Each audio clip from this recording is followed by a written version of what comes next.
Hello guys, आज आम जाना व्याकरण क्या कहना।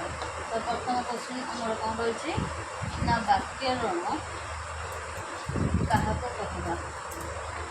तो ध्यान देखिए वीडियो टी बहुत भलरे देखु। बहुत लोक अच्छा वाक्यर रूढ़ी कर्ता क्रिया कर्म सब कहते कि वाक्यर क्या कहवा यह केमती सृष्टि होटा को कहीं भी बुझे न था। आज मुझे यार उत्तर टी कहूँ। तो व्याकरण आम क्या कहवा ना जो शास्त्र को अध्ययन कले मुझे वीडियो करदे आपको बुझाऊँगी।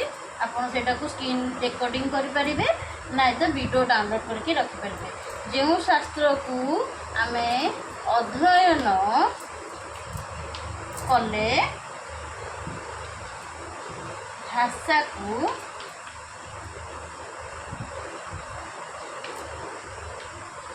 शुद्ध भाव में कही हुए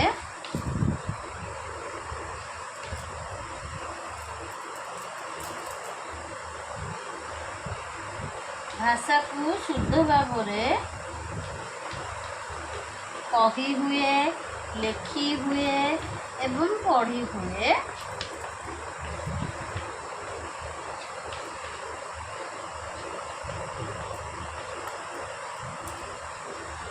ताहाकु वाक्य आम कही था। अच्छा आम जानिले आज व्याकरण क्या कहवा ना क्या कहवा आपण को मुझे बुझेली।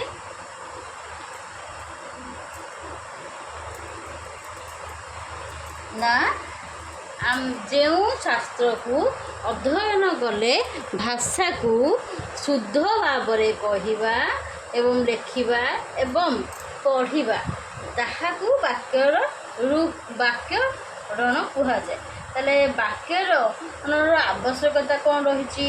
तो व्याकरण आवश्यकता जदि आम क्वेश्चन आसी थाए आ गोटे ये क्वेश्चन नंबर देदबा देखा कौन ना गोटे मिनट।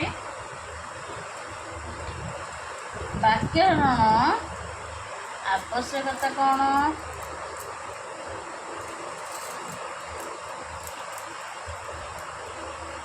ना व्याकरण आवश्यकता जदि क्वेश्चन आसी थाए आर उत्तर कौन लिखा ना यही शब्द ही आम उत्तरटा अच्छे कौन ना व्याकरण आम क्या कहे बुझे।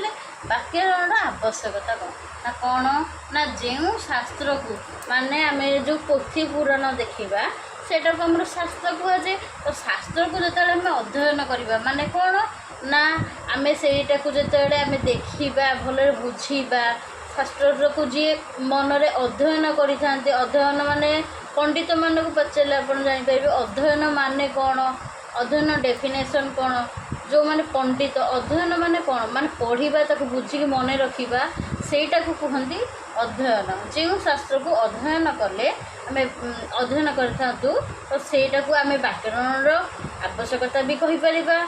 नेक्स्ट आउ गोटे कौन कहीपर ना भाषा को जदि शुद्ध भाव में आम कहवा जमती कि रिक्शा रेकेशा रिक्शा एंड रेकेशा रिक्शा कहले गोटे शुद्ध भाषा जदि आम शुद्ध भाव में कहवा देखो मुझे लिखी दूसरी गोटा हूँ ये ऑप्शन दूसरी उदाहरण रिक्शा जन जन कहते रिकेशा रिकेशा एमती कहते।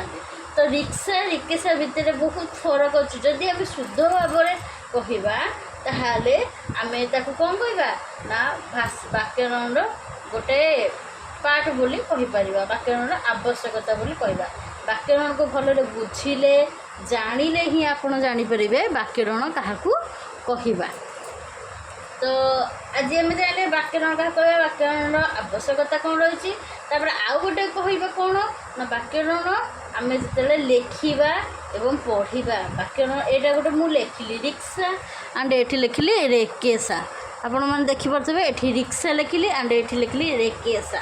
तो आम जब भल न लिखा यहाँ पद्य रूप यहाँ गद्य रूप जदि आम भल न लिखा व्याकरण आम ठीक से पढ़ीचे बोली जानीचे बोली केमती जाना केमती बुझा यार रूपटा को ताहले यहाँ आमर लिखा जोटा आम ये लिखी लिखी हुए ତ ଓ ପଢ଼ି ହୁଏ।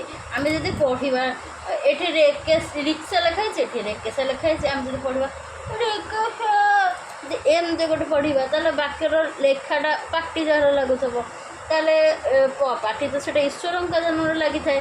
ତ ଜଣେ ଜଣେ ଜାଣିକି କହିଥାନ୍ତି, ଜଣେ ଜଣଙ୍କ ପାଟିରେ ହୋଇନଥାଏ। ତ ଯାହାଫଳରେ ଆମେ ବ୍ୟାକରଣର ଆମେ ସବୁ ଡେଫିନେସନ୍ ବୁଝିଥାଉ, କିନ୍ତୁ ବ୍ୟାକରଣ କହିବାକୁ ଜଣ ଜଣଙ୍କ ପାଟି ଲାଗିଥାଏ, ଜଣ ଜଣଙ୍କର କଥା କହିବା ଶକ୍ତି ହରାଇ ଦେଇ ବସିଥାନ୍ତି, ଯାହାଫଳରେ କି ଆମେ ସେଇଟାକୁ ବ୍ୟାକରଣ ଠିକ୍ସେ ବୁଝିନି, ଠିକ୍ସେ କହିନି ବୋଲି ଆମେ ସେଇଟାକୁ ବୁଝିବା। ତ ଆଜି ଆମେ ଜାଣିଲା ବ୍ୟାକରଣ କାହାକୁ କହିବା, ବ୍ୟାକରଣର ରୂପର ବ୍ୟାକରଣର ଆବଶ୍ୟକତା କ'ଣ ରହିଛି। ତ ଆମର ନେକ୍ସଟ କ୍ୱେଶ୍ଚିନ୍ର ଆନ୍ସର୍ ବୁଝିବା। ଏବେ ଆସନ୍ତୁ ଆମେ ଜାଣିବା ସର୍ବପ୍ରାଚୀନ ବାକ୍ୟର ନାମ କ'ଣ। ସର୍ବପ୍ରାଚୀନ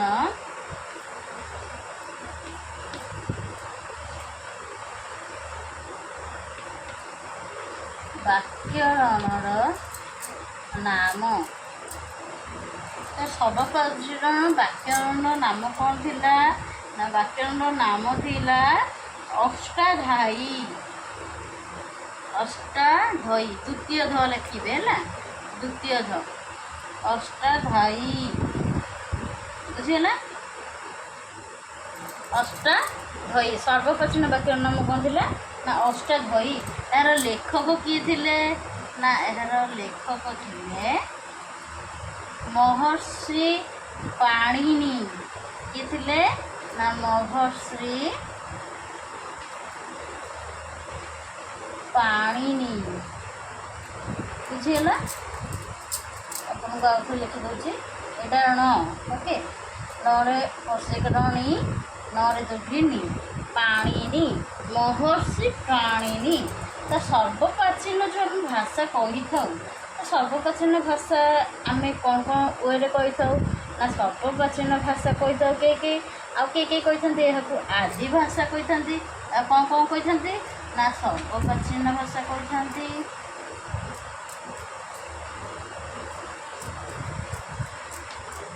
ଆଦି ଭାଷା କହିଥାନ୍ତି।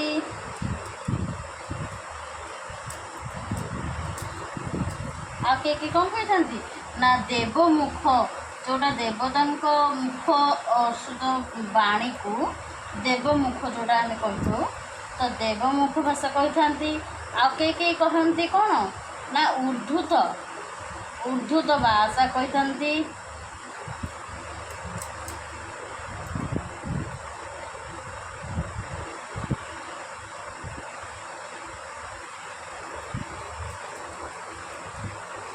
ଉଦ୍ଧୃତ ଭାଷା କହିଛନ୍ତି। ଆଉ କିଏ କ'ଣ କହିଥାନ୍ତି ନା ଶାସ୍ତ୍ରୀୟ ଭାଷା, ଯେଉଁଟାକି ଆମର ସଂସ୍କୃତରୁ ଆସିଅଛି, ଓକେ। ଶାସ୍ତ୍ରୀୟ ଭାଷା ଯାହା ଆମର କ'ଣ ଆସେ ନା ସଂସ୍କୃତରୁ ଆସିଥାଏ, ବୁଝିହେଲା। ଏବେ ସର୍ବପ୍ରାଚୀନ ବାକ୍ୟର ଡେଫିନେସନ୍ ଏବଂ କ'ଣ ସବୁ ମୁଁ ଆପଣଙ୍କୁ ବୁଝେଇଲି। ତ ଆପଣ ହୁଏତ ଦେଖିପାରୁଥିବେ।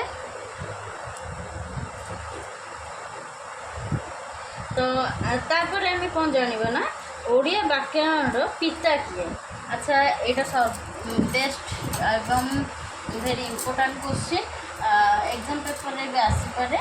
କ'ଣ ନା ଓଡ଼ିଆ ବ୍ୟାକରଣର ପିତା କିଏ। କ୍ୱେଶ୍ଚିନ୍ ନମ୍ବର 3, ଓଡ଼ିଆ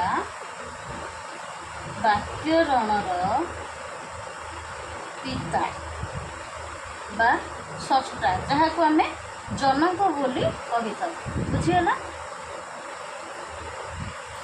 ସ୍ରଷ୍ଟା, ଓକେ।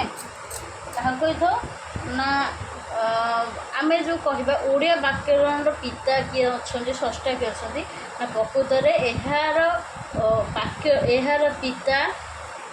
ପିତା କିମ୍ବା ଏହାର ସ୍ରଷ୍ଟା କେହି ନଥାନ୍ତି, ବୁଝିହେଲା।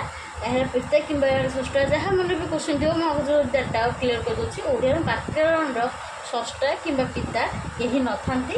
ପ୍ରଥମେ ଆମର ବାହାରିଥିଲା କ'ଣ ବ୍ୟାକରଣର ଆମଷ୍ଟନ୍, ଓକେ।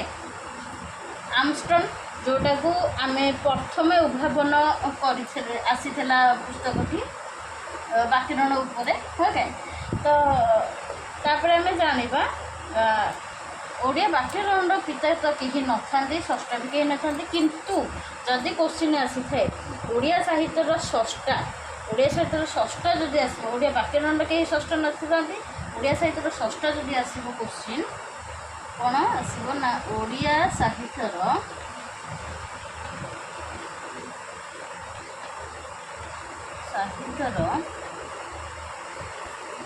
षष्टा किए अच्छी जदि ये आसो ताले ये आम कौन कहवा ना ओडिया साहित्यर षष्टा होती व्यासकवि फकीरमोहन सेनापति। आप समस्ते जानते व्यासकवि फकीरमोहन सेनापति किए ना व्यासकवि फकीरमोहन सेनापति तांकु आमर आधुनिक ओडिया साहित्यर जनक कही था। ताले ये मुझे लिखि भी दे दूँगी व्यासकवि कौन फकीरमोहन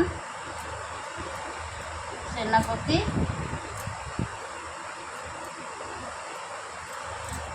जी की तांकु आमे कौन कही था ना आधुनिक ओडिया साहित्यर आधुनिक ओडिया साहित्यर आधुनिक ओडिया साहित्यर जनक बोली कही था।